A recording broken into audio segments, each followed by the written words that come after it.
Hi guys, Марлаа байна. Өсвөрийн анхаарлаа хандуулаарай. Би зөвхөн та нарт хэрэгтэй мэдээллийг л хүргэх болно. За мэцгаано, шинэ 7 хоногийн минь.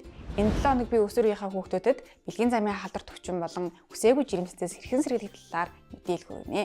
За сүүлийн жилүүдэд манай өсвөрийнхний дунд бэлгийн божилт ирж явагдаж ихсэнтэй холбоотойгоор бэлгийн харилцаанд эрт орох, түүнээс үүдээд үсээгүй жирэмсэлт үүсэх гэх эрсдлүүд бий болж байгаа. Үүнийг батлахдаа бол жил болгоно 4000 орчим өсвөр насны охид жирэмсэлтгээс 10-аас 14 насны охидоос 20 орчим төрдөг байна.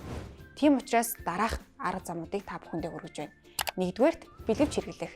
Бэлгэвч нь зөвхөн жирэмснээс хамгаалахаас гадна бэлгийн замын халдвар төвчнүүдээс ч гэсэн хамгаалдаг. Тийм учраас та бүхэн бэлгийн харилцаанд орохдоо тогтмол хэрэглэж байгаарай.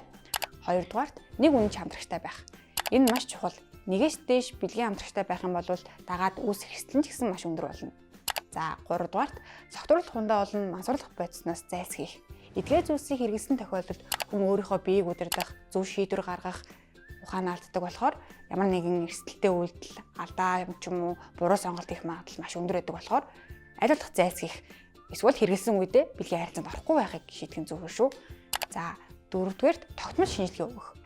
За өсвөрийнхний маань дунд зөвхөн бие өвцөө юм уу эсвэл өвчний шинж тэмдэг илэрсэн үед л эмнэлэгт очно гэсэн ойлголт байдаг тийм үү. Тэгэхээр энэ маш буруу юм. Таны бие эрүүл байсан ч гэсэн тогтмол шинжилгээнд орох нь ирээдүйд үүсэх эрсдэл болон өөрийнхөө бие махбодыг одоо эрүүл байгаа юу, ямар байгааг мэдэх боломжтой. Дээрээс нь мэрэгжлийн эмчээс тогтмол зөвлөгөө авах нь таныг өөрийгөө хамгаалж байгаа маш том арга зам болно.